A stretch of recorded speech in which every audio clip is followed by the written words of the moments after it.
Supreme court के advocates के लिए भी डेडिकेटेड वेलफेयर फंड होना चाहिए। इस तरह की पिटीशन जो है सुप्रीम कोर्ट के एडवोकेट्स के द्वारा सुप्रीम कोर्ट में फाइल की गई। केस का नाम है Supreme Court Bar Association versus Supreme Court of India. जी हाँ, यहाँ पर आपका बुधवार को सुनवाई हुई इस मामले पे और यहाँ पर सुप्रीम कोर्ट ने इसको एक्सेप्ट भी कर लिया है, नोटिस जारी कर दिया है। देखते हैं पूरा मामला आखिर क्या है। तो यहाँ पर समर्पित यानी कि डेडिकेटेड वेलफेयर फंड बनाने की डिमांड की गई। क्या जो सुप्रीम कोर्ट के एडवोकेट्स हैं उनको नहीं मिलती ये सारी फैसिलिटीज़, आखिर क्या है, क्यों इस तरीके की डिमांड उठाई गई, यह सारी चीज़ें देखने के लिए आखिर तक वीडियो में हमारे साथ बने रहिएगा।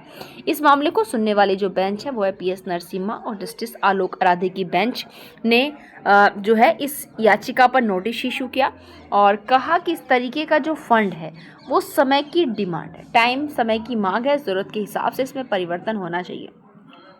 और यहाँ पर इसके तहत न्यायालय ने देखिए क्या कहा है, खुद सुप्रीम कोर्ट को यानी कि अपने सेक्रेटरी जनरल के माध्यम से केंद्र सरकार, बार काउंसिल ऑफ इंडिया और बार काउंसिल ऑफ दिल्ली से जवाब मांगा है। बार काउंसिल ऑफ दिल्ली से क्यों जवाब मांगा है तो उसके बारे में भी बताएंगे।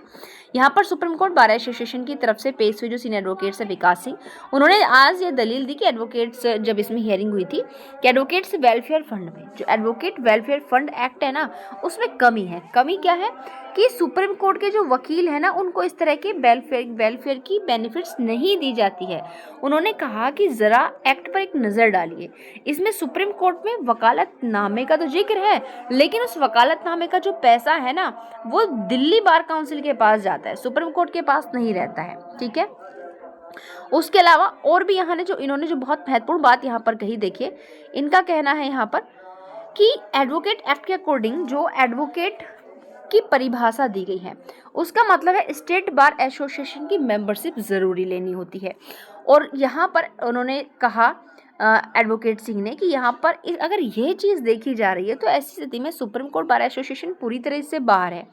जस्टिस नरसिम्हा ने इसमें क्या कहा कि इसका अपने आप में कोई वजूद नहीं है, सुप्रीम कोर्ट का जो नियम 15A है उसके तहत इसमें कुछ किया जा सकता है और निश्चित रूप से समय की डिमांड है, आज की ज़रूरत है, ऐसा किया जाना चाहिए। आगे क्या कहा 1 बाय 1 करके पूरा हम आपको समझाएंगे यहाँ पर। इसके चलते उन्होंने कहा कि जो स्टेट बार काउंसिल्स की स्थानीय वेलफेयर योजनाएं होती हैं ना उनसे जो सुप्रीम कोर्ट के एडवोकेट्स होते हैं वो हट जाते हैं और ऐसी स्थिति में अगर कोई मेडिकल इमरजेंसी आती है या अचानक कुछ मुश्किलें आती हैं तो उसके दौरान बिना किसी सुरक्षा कवच के ही ये रह जाते हैं क्योंकि इनको उसमें शामिल नहीं किया गया। इसके अलावा इन्होंने याचिका में जो है सुप्रीम कोर्ट के जो नियम 2013 है उनका भी जिक्र किया और कहा कि उनमें संशोधन करने के निर्देश देने की मांग की गई कि सुप्रीम कोर्ट के जो नियम है ना 2013 वाले उनमें संशोधन किया जाए और जो नियम 15A है उसको जोड़ने की मांग की गई, 15A जोड़ने की मांग की गई ताकि इन नियमों के अनुसार जो परिभाषा खंड है ना उसको और जो थर्ड अनुसूची है इसकी उसमें बदलाव किया जा सके। इसके अलावा जो स्टार्टिंग में हमने बात कही थी वो बात इन्होंने यहाँ पर कही कि हर वकालतनामा 500 रुपये का वकीलों का वेलफेयर स्टैंप लगाना अनिवार्य करने और एक खास supreme Court Bar association welfare fund बनाने का प्रस्ताव उन्होंने रखा जिसका मैनेजमेंट कौन करेगा, जिसका मैनेजमेंट भारत के मुख्य न्यायाधीश या उनके किसी प्रतिनिधि की अध्यक्षता वाली एक समिति जो है यहाँ पर करेगी। उसके अलावा कुछ और भी बातें इन्होंने यहाँ पर कही हैं, हाँ बस यहाँ पर कमेटी तक इन्होंने कहा है और जैसा इन्होंने नोटिस इशू कर दिया है, ठीक है, केंद्र सरकार को, बार काउंसिल ऑफ इंडिया को, दिल्ली बार काउंसिल को, क्योंकि इनके जो वकालतनामे उनका फंड का पैसा कहाँ जा रहा है, बार काउंसिल ऑफ दिल्ली को जा रहा है। तो यहाँ पर सुप्रीम कोर्ट ने एक्सेप्ट कर लिया है, नोटिस इशू कर दिया है। जैसे इस मामले को नेक्स्ट हियरिंग होती है तुरंत ही हम आपको इसकी इन्फॉर्मेशन देंगे।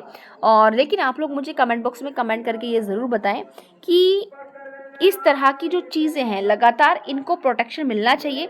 ये सिक्योरिटी जो आपका सोशल सिक्योरिटी के पॉइंट ऑफ व्यू से बहुत इंपॉर्टेंट चीज़ें हैं और साथ ही अगर ये चीज़ें इंक्लूड होंगी भी, अगर सुप्रीम कोर्ट ने एक्सेप्ट कर लिया है, नोटिस जारी कर दे तो बिल्कुल इनको लागू किया जाएगा, अमेंड किया जाएगा। तो यहाँ पर वो कैंडिडेट जो कि सुप्रीम कोर्ट के एडवोकेट के रूप में प्रैक्टिस एट ए टाइम कर रहे हैं या फिर आगे करने की सोच रहे हैं, तो अगर ये चीज़ें इंक्लूड लागू हो गई तो आप लोगों के लिए बहुत बेस्ट अपॉर्चुनिटी यहाँ पर होने वाली है।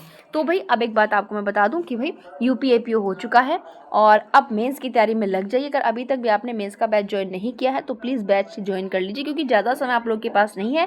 सिलेबस इस बार UPAPO का बहुत ज़्यादा है। जो UPAPO मेंस की तैयारी कर रहे हैं वो मेंस का बैच ज्वाइन कर लीजिए फटाफट, बहुत मिनिमम प्राइस के अंदर आपको मिलेगा। और साथ साथ जो कि आपका बिहार 30 मई को होगा प्री उसकी प्रिपरेशन में लगे हुए हैं। यूपी एपीओ में जो मिस्टेक्स हो गई हैं उनको बिहार एपीओ में ना करें, बिहार जुडिशरी में ना करें, अपनी तैयारी में लगे रहिए। उत्तराखंड एपीओ आपका आने वाले लगभग 46+ वैकेंसीज आने वाली हैं, तो लगातार अपनी तैयारी को एक नई दिशा देने के लिए आज ही ज्वाइन करें study blog wish you pre plus mains. Thank you, मिलते हैं नेक्स्ट वीडियो में।